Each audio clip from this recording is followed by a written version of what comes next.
Hello everyone, কেমন আছো তোমরা সবাই? আশা করছি খুব ভালো আছো। তো 20 সেপ্টেম্বর আমার বার্থডে ছিল।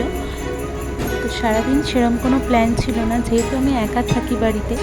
আর অরিজিৎ আসে অনেক রাত্রিরে, মানে এই ধরো 8টা কি 7:30 এরকম। সেজন্য ও বলেছিল রাত্রে ডিনার করতে নিয়ে যাবে, রেডি হয়ে থাকতে।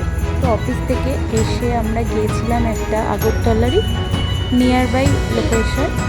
তো পিঙ্ক রেস্টুরেন্টটা খুব ভালো শুনেছি। তো ওখানকার ডিশও খুব ভালো আর অ্যারেঞ্জমেন্টও খুব সুন্দর। তো আমরা গিয়েছিলাম সেখানে।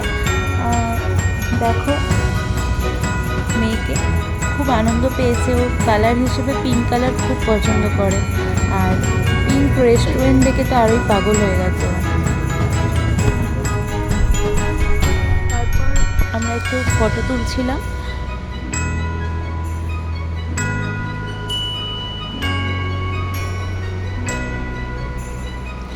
আর কেক কাটার ব্যাপারটা আমরা রেস্টুরেন্টে যাওয়ার আগেই কেক কেটে দিয়ে গেছি, কারণ ওখানে গিয়ে সেটা অ্যালাউ করবে কি না আমাদের সেটা জানা ছিল না। তো আমরা বাড়িতেই কেক কাটিং করে তারপরে খেতে গিয়েছিলাম।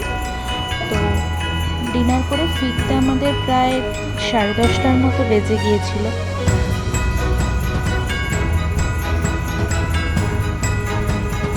মেনুতে ছিল হচ্ছে একটা পাস্তা নিয়েছিলাম, যেহেতু মেয়েটা ভালোবাসে। পাস্তার একটা বাটার টোস্ট দিয়েছিল, আর এখানে ওয়েলকাম ড্রিঙ্ক দিয়েছিল একটা। তার সাথে ছিল একটা ওয়াটারমেলন জুস নেওয়া হয়েছিল,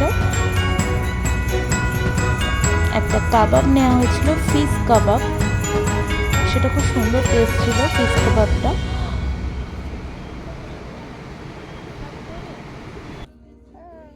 গার্লিক চিকেন আর মিক্সড হাক্কা নুডলস ছিল, আর আমার জন্য ছিল একটা এগ ফ্রাইড রাইস। আর লাস্টে ছিল আইসক্রিম স্ট্রবেরি ফ্লেভারে, খুব ভালো ছিল। তো এখানকার খাবারগুলো আমার তো ভালোই লেগেছে, কারণ খুবই লাইট ছিল এবং অয়েলটা ওরা খুবই কম ইউজ করে। তার জন্য এটা আমার মনে হয় খুবই লাইট।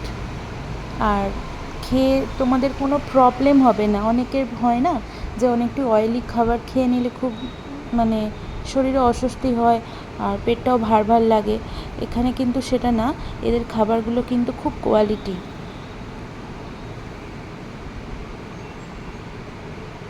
আজকের মতো বাই বাই, আবার দেখা হবে নেক্সট ভিডিওতে।